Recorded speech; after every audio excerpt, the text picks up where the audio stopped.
시청자 여러분 안녕하세요. 머니올라 시간입니다. 요즘 아파트 거래가 눈에 띄게 줄었습니다. 본격적인 하락장이 시작된 걸까요? 아파트 사이클 연구소 이현철 소장 모시고 시장 흐름 살펴보겠습니다. 소장님 어서 오십시오. 네, 안녕하세요.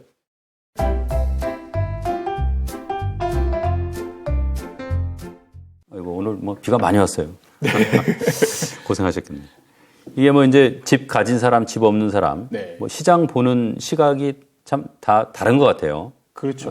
근데 굉장히 많이 다르죠. 근데 이게 이제 어쨌든 객관적으로 최근 몇 년 동안에 이 아파트 가격 흐름이 어떻게 왔는지 좀 살펴보면 네네. 지금 시장 상황이 어느 단계에 있다, 이게 좀 알 수 있을 것 같은데 한번 정리 좀 해주시죠. 좀 길게 정리를 하자면 한 2012년, 13년 내지 이제 바닥을 찍고 계속 상승을 했습니다. 계속 상승을 해서 2021년까지 거의 거침없는 상승을 쭉 해왔죠. 그리고 2021년 말쯤부터 이제 거래량이 이제 줄기 시작하면서 제가 이제 소위 말하는 정체기에 돌입을 했어요. 그리고 이제 지금 가격 지수나 지표상으로는 약간 이제 하락 흐름이 좀 보이거든요. 그러니까 집 거래 이제 정체기에 하락으로 가는 끝무렵 정도 이제 지금 시점이 해당된다라고 보시면 되고, 이제 앞으로는 하락장이 이제 진행이 될 가능성이 굉장히 높은 그런 상황이죠. 이 지금 이제 지수도 조금 이제 반응을 보이기 시작했다고 말씀하셨는데, 네. 우리 지수 보통 한 두 가지 꼽지 않습니까? 그렇죠. 부동산원에서 구체적으로 네. 지수 흐름이 어떻게 나타나고 있습니까? 이제 부동산원에서 발표하는 가격 지수가 있고요. KB 지수가 있어요. 이제 그 KB 지수는 이제 KB 국민은행에서 이제 그 산정하는 지수고, 부동산원이 이제 감정원, 옛날 감정원에서 이제 하는 지수가 있는데, 약간은 그 지수 산정 방식이 조금 차이가 있습니다. 그러니까 부동산원은 좀 쉽게 얘기하자면 실거래가 중심이에요. 그런데 KB 지수는 호가 중심입니다. 그래서 최근에 약간 그 부동산원과 KB 지수의 그 데이터가 조금 달라지는 상황들이 발생을 했거든요. 그러니까 부동산원에서는 좀 전반적인 하락 추세였는데, KB 지수 같은 경우는 강남 일대로 해서 오히려 상승하는 지역들이 나타나기도 하고 그랬어요. 왜 그런 차이가 나죠? 이제 그건 뭐냐면 호가 중심과 실거래가 중심의 차이거든요. 예를 들면 어떤 아파트가 있는데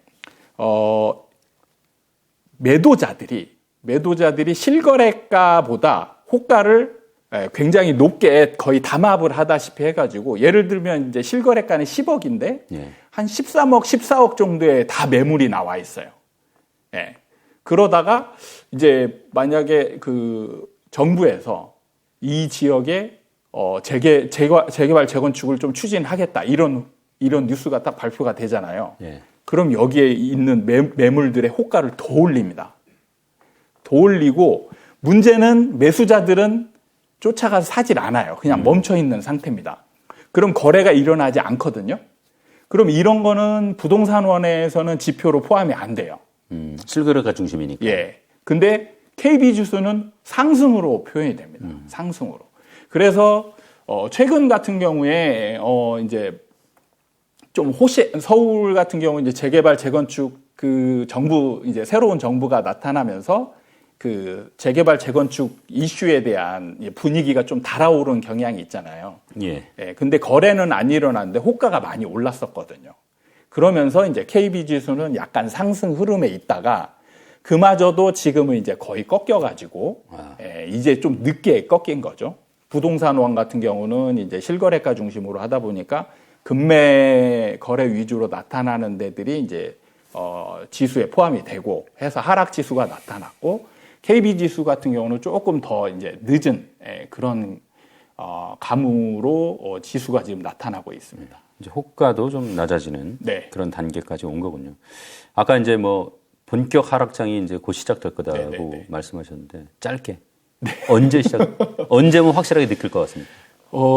지금 제가 볼 때는 이제 내년 정도부터 본격적인 하락장이 시작되지 않을까 이렇게 이제 생각을 하는데, 본격적인 하락장이 되려면 사실 매도자들이 조금 이제 팔아야 돼요. 근데 지금 같은 경우는 대부분의 매도자들이 버티고 있는 상황이거든요. 예.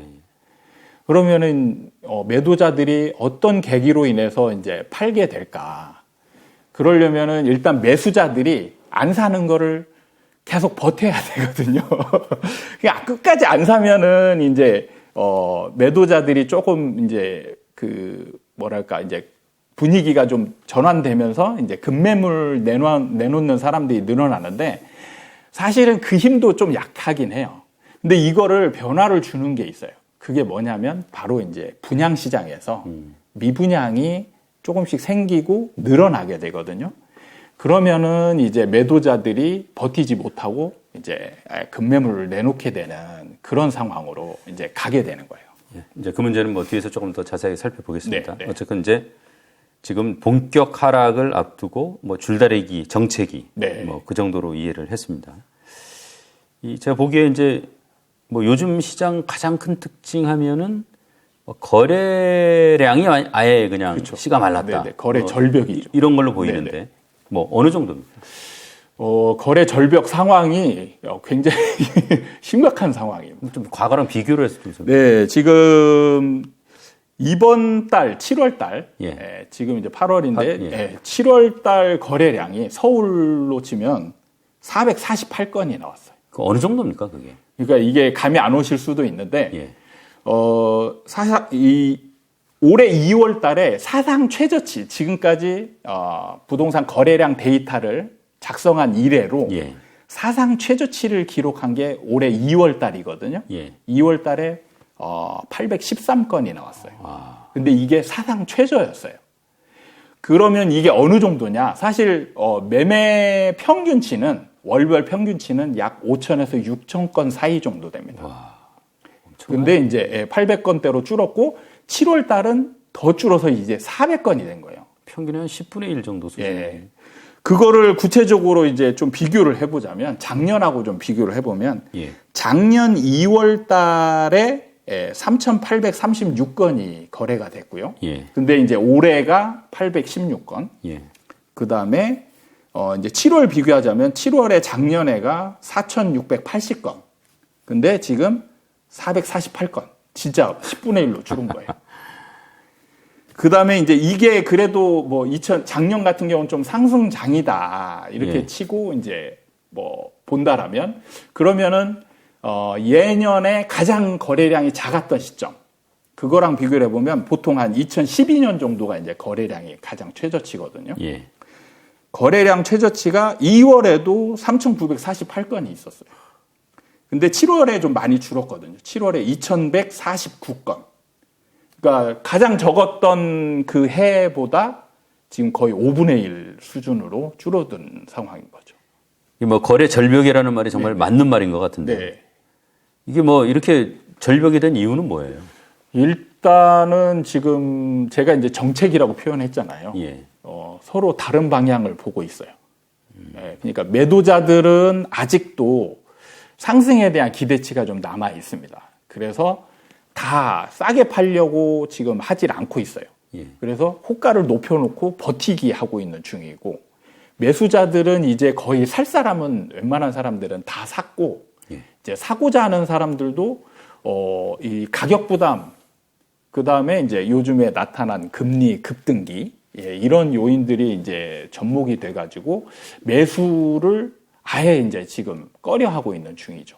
그래서 그러니까 이게 어느 누군가는 좀 시장 상황에 부합하는 행동을 해야 이게 거래량이 늘어나는데 지금 집주인도 버티고 있는 상태고 그 매수자들도 지금 안 사고 있는 상태. 그러기 때문에 이제 거래량이 확 줄고 있는 상황인 거죠. 그 이제 좀 어떤 입장이냐에 따라서 네. 어떤 생각을 갖고 있는지 좀 세분화해서 해서 좀 보고 싶은데요. 네, 네. 그러니까 이게 보면 집을 아예 안 살 사람 네. 무슨 상황이 돼도 네. 뭐 나는 그냥 새 살고 말겠다. 사려고 하고 무리를 조금 하면 살 수는 있는 사람. 예. 사고는 싶은데 여력이 안 되는 사람. 네. 그다음에 집이 여러 채 있는데 나는 여건만 되면 예. 뭐 사서 내가 투자하는 그 셈치고 사서 네, 네. 세 놓겠다. 뭐 이런 사람 정도가 있을 것 같아요, 시장에. 예, 예. 이분들이 지금 각각 어떤 생각하고 계신 거예요? 생각은 사실 비슷합니다. 이제 집을 가진 사람들 입장에서는 역시 아직도 상승장에 대한 기대치가 있잖아요. 예. 그럼 아까 말씀하신 대로 집을 여러 채 가지고 있는 사람들은 지금 집을 가지고 있잖아요. 예. 상승에 대한 기대치가 높고 만약에 여력이 된다라면 더 사고 싶어요. 근데 현실적으로 그럴 수 없게 만들어 놨어요. 뭐냐면 규제가 많아서 그렇습니다. 그렇죠. 다주택자를 매수할 수 없게 만든 규제가 현실적으로 지금 남아 있거든요. 그 대표적인 게 바로 양도세 중과고 그다음에 취득세 중과예요. 예. 그러니까 이 다주택자가 집을 사면은 사실 투자잖아요, 투자. 예. 투자인데 세금으로 다 나가게 돼 있어요. 그래서 집값이 올라봤자 지금 남는 게 없기 때문에 다주택자들 같은 경우는 서울 수도권 규제 지역 안에서는 거의 매수 행위가 일어나지 않고 있습니다. 그 다음에 이제 원래 집을 안 샀던 분들이 계세요. 그분들은 어떻게 되냐면 원래 이제 무주택자 비율이라는 게 있거든요. 무주택자 보유자 비율과 무주택자 비율이 있는데 보통 무주택자 비율이 50%에서 40% 사이를 왔다 갔다 하거든요. 예. 그런데 역대로 보면 데이터를 보면 40%대 조금 내려가더라도 30%대 후반을 그 밑으로 내려간 적이 한 번도 없어요. 아, 그렇습니다. 예.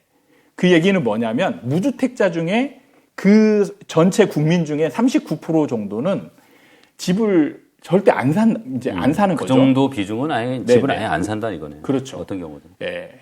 이제 이런 분들이기 때문에 시장 상황이 어떻게 변하더라도 이분들은 집을 안 사거나 못 사거나 살 형편이 안 될 수도 있고. 이렇게 이제 처해 있는 분들이 있었고 그다음에 이제 최근에 그래도 집을 살 수 있는 사람들은 누구였냐면 집을 살 여력이 있는데 사고 싶어 했던 사람들. 그런 사람들이 이제 2020년 말과 21년 초, 21년 중반까지 해서 굉장히 대량 거래가 일어나요. 그러니까 그 사람들 위주로 이제 매수 행위가 일어났던 거예요. 그러니까 이제 이 사람들은 살 사람들은 거의 다 산 거죠. 그러니까 지금은 이제 살 여력이 있는데 매수를 하고 싶은 사람들이 이제 굉장히 작게 남아 있어요. 작게 남아 있는데 이제 이 사람들의 행위를 멈추게 만드는 요인이 이제 두 가지가 있어요. 두 가지가 뭐냐면 첫 번째는 지금 최근에 일어난 금리 인상 효과가 있고요. 두 번째는 매도자들의 일종의 과유불급, 좀 집값 상승에 대한 기대치가 너무 커가지고 예를 들면 실거래가가 10억이면 호가를 한 10억 5천이나 11억 정도에 내놓으면 이분들은 반드시 살 거예요. 뭐 거래해서 이제 뭐 좀 절충해가지고 살 수 있겠죠. 근데 지금 호가들이 10억에서 막 13억, 14억 이렇게 호가를 벌려놓으니까 이분들이 아예 그러니까 뭐 거래할 생각을 못 하겠고. 그렇죠. 그러니까 쫓아갈 여력이 이제 없어지는 상황이 된 거예요. 이게 그러니까 말씀을 좀 정리를 해보면 네. 뭐 살만한 사람은 얼추 다 샀고 네. 또 뭐 집 많은 사람 이제 다주택자들은 뭐 사고 싶어도 남는 게 없으니까 살 수가 의미가 없는 없고. 상황이죠. 자, 그러면 이제 시장이 이거는 뭐 매수자가 완전히 우위에서는 그런 시장으로 변했다. 이렇게 해석이 되는 겁니까? 그렇죠. 지금 이제 그 시장으로 넘어가고 있는 중이죠. 그래서 하락 시장이 되면 완전히 매수자 우위의 시장이 되는 거예요. 예. 매수자 우위의 시장이라는 거는 이제 시장의 그 우월적 지위를 매수자가 가지고 있다라는 거죠. 그러니까 협상권을 매수자가 쥐고 있는 거예요. 그러니까 나를 따라와라. 나는 안 살 거니까 좀 더 완전히 싼 급매물을 내놓으면 그때 사겠다. 이렇게 이제 매수자들이 기다리는 거고 매도자들이 이제 그 매수자 우위의 시장이 되면 이제 안 사는 사람들한테 사게 만들려면 가격을 깎아주는 수밖에 없죠. 그래서 이제 가격이 떨어지게 되는 거예요.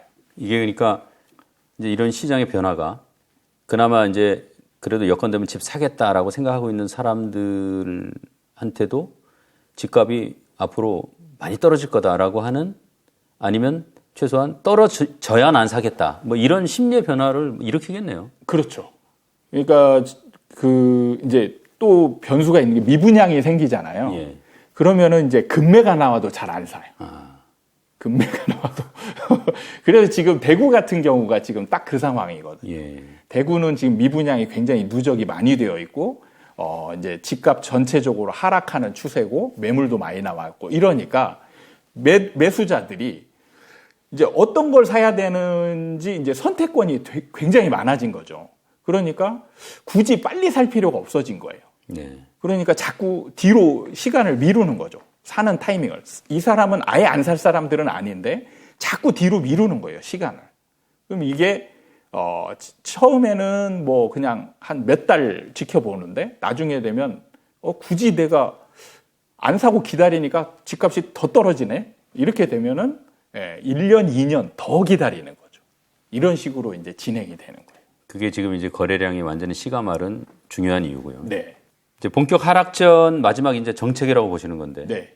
앞으로 아파트 시장에서는 이제 어떤 일이 일어날지 한번 예상을 해보고 싶어요. 네. 이제 하락을 앞둔 정책이 네. 또 본격 하락기 이런 때 이제 나타나는 뭐 전형적인 그런 뭐 모습들이 있을 거 아닙니까? 대표적인 게 바로 미분양이에요.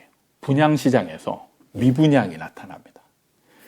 그러니까 여러분들이 이제 좀 잘 알아야 될 게 우리나라 매매 시장이 두 개로 나눠져 있거든요. 예. 분양 시장하고 매매 시장이 있어요. 기존 아파트들. 네네. 예.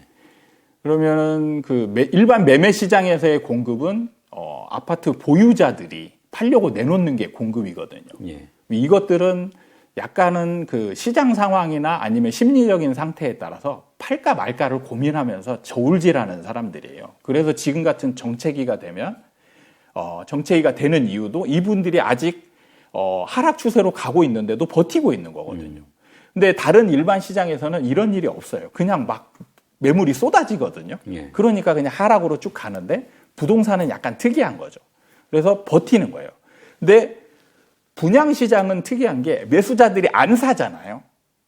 안 사면은 분양시장의 매물이 쌓이게 돼요. 네. 굉장히 많이.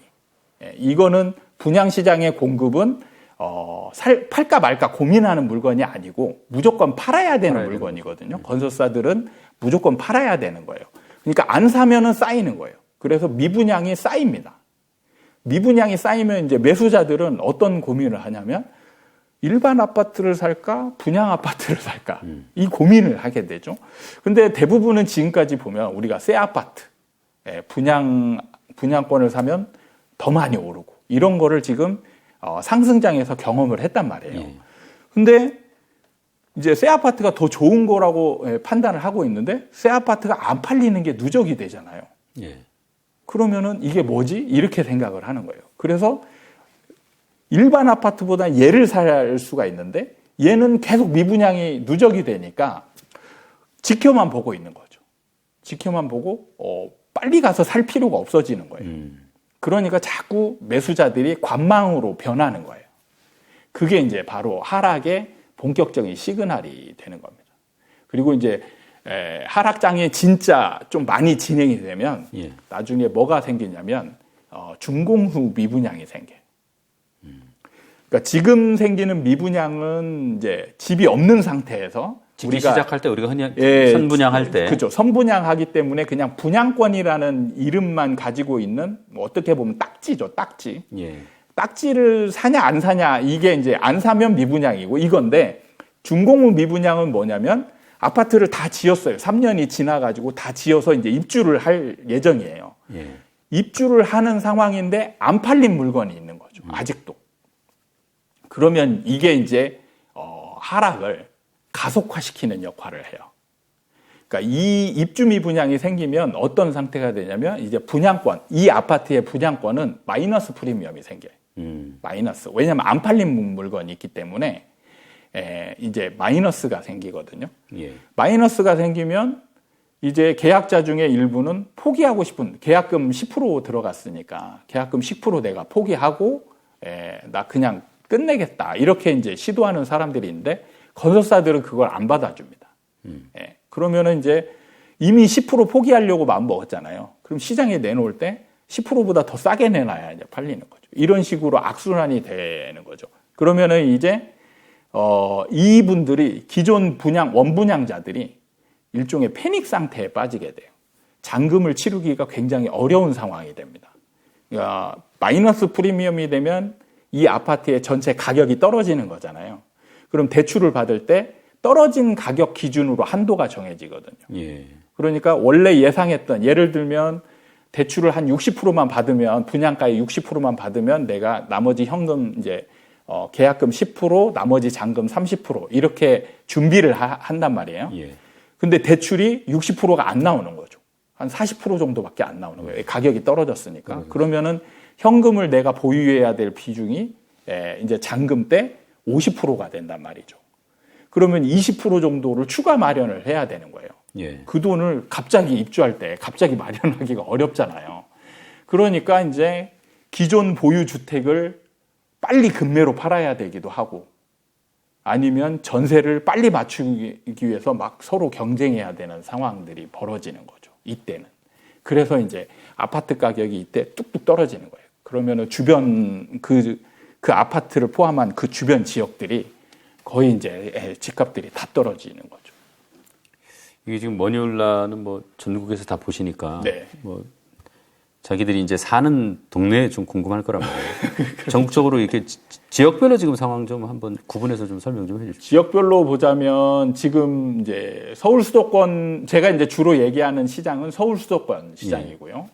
그다음에 지방은 서울 수도권하고 똑같이 가느냐, 그렇지는 않아요.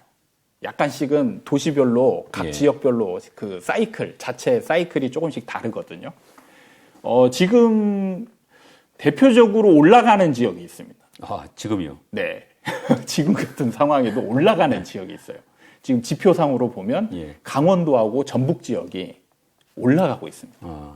근데 우리가 사실 보면은 입지론에 근거하면 강원도하고 전북 지역은 사실은 다른 지역에 비해서 가장 보면은 안 좋게 보는 지역이거든요. 예. 근데 그런 지역들이 지금 올라가고 있는 중이에요. 왜 올라가는 거예요? 그냥 그 도시의 사이클이 올라가는 이제 지금 타이밍인 거예요. 다른 도시들.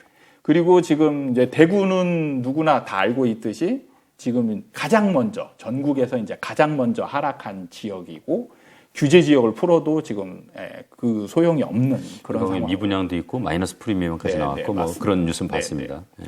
그리고 지금 세종이 이제 하락하고 있는데, 세종은 약간 대구랑은 조금 달라요. 세종은 지금 미분양이 없습니다.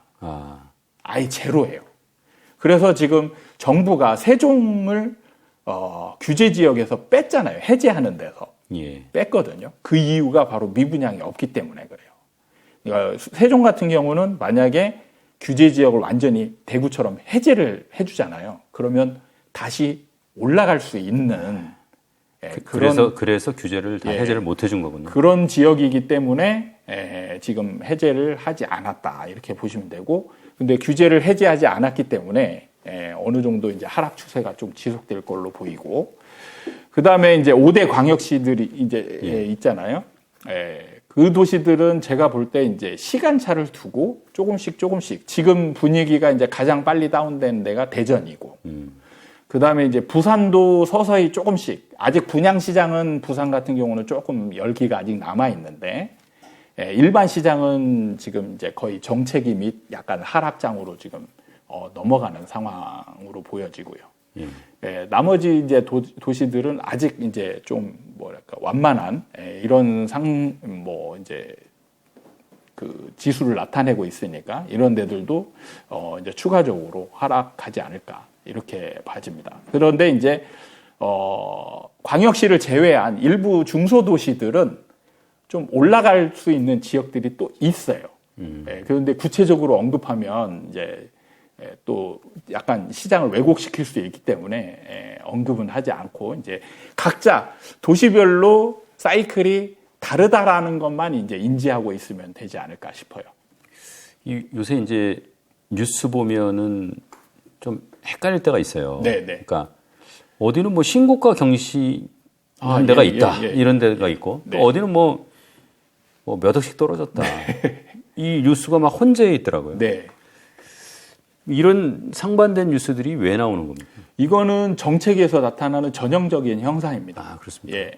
그러니까 정체기의 원인이 집주인은 호가를 높여서 버티고 있고, 매수자들을 안 사고 있거든요. 예. 근데 이런 상황이 이제 팽팽하게 대립하고 있는데 이게 이제 개별 아파트별로 약간의 우연적인 다른 상황들이 벌어지는 거죠. 예를 들면 이제 A 아파트는 매도자들이 끝까지 다 버티는 거예요. 끝까지 다 버티다가 누군가 한 사람이 매수자가 나는 이 A 아파트 죽어도 살고 싶어 지금. 그러면은 사야 되잖아요. 사야 되는데 매물을 보면 실거래가보다 훨씬 높은 가격에 있는 거예요. 그냥 거래하려면 이 가격을 내가 받아들여야 되는 거죠, 매수자는. 그래서 하나 사면은 신고가가 빵 터지는 거죠. 그래서 이제 신고가들이 터지는데 연속선상에서 일어나지는 않습니다. 그냥 단거래로 그냥 거의 끝나는 거고요. 그 다음에 이제 B아파트 같은 경우는 매수자들이 다 버티고 있는 거죠. 아무도 안 사는 거예요. 관심도 없고. 그러니까 매도자들이 버티다가 그 중에 한두 사람이 나는 지금 급해 죽겠는데 빨리 팔아야 되는데 그러면 호가를 높인 상태에서는 안 팔리잖아요. 호가를 낮추죠, 그분은. 예. 그러면은 급매물이 나오니까 매수자 중에 한 사람이 사는 거예요. 그럼 그건 또 이제 몇 억 떨어졌다 이렇게 그렇죠. 이제 뉴스가 되는 거고요. 이게 이제 정책이기 때문에 서로 버티는 상황에서 어떤 한두 사람이 튀어나와서 이제 그 서로 이제 상반된 시각적인 거를 이제 어그러뜨리는 거죠. 그런 상황들이 이제 간간히 튀어나오는 그런 거예요. 양극단 모두 현실을 정확하게 반영하고 있는 건 아니군요. 네. 그러니까 부동산은 약간 우연적인 거래들이 굉장히 많이 일어납니다. 근데 이제 이것도 추세를 거스를 수 없는 게 정책이 초반에는 신고가가 더 많이 나왔어요. 급매물보다는 신고가가 더 많이 나왔는데 지금 같은 경우는 이제 신고가는 적게 나오고 급매물이 이제 더 많이 나오는 거죠. 그래서 이제 추세가 이제 점점 변해가고 있다. 그래서 이거를 이제 항공모함에 좀 비유를 하시는 분도 계세요. 이제 부동산의 방향이 이제 항공모함처럼 이렇게 선수를 이렇게 서서히 돌리기 시작하는 과정에 있는 거죠. 그렇다고 보시면 됩니다. 한번 돌리면 이제 쭉쭉 그렇죠. 가는 이제 돌리기가 다시 돌리기가 어려워요. 네. 그러니까 이게 문제가 뭐냐면 사람이 느끼는 심정은 어떻게 되냐면 내가 이자를 죽으라고 뼈 빠지게 일해서 번 돈으로 이자를 냈는데 이걸 하락하는 데다 사라지는 데다가 보탠 거죠. 그냥 소멸되는 쪽에 되는 거예요. 그러니까 이게 일하는 게 아무 의미 없게 돼.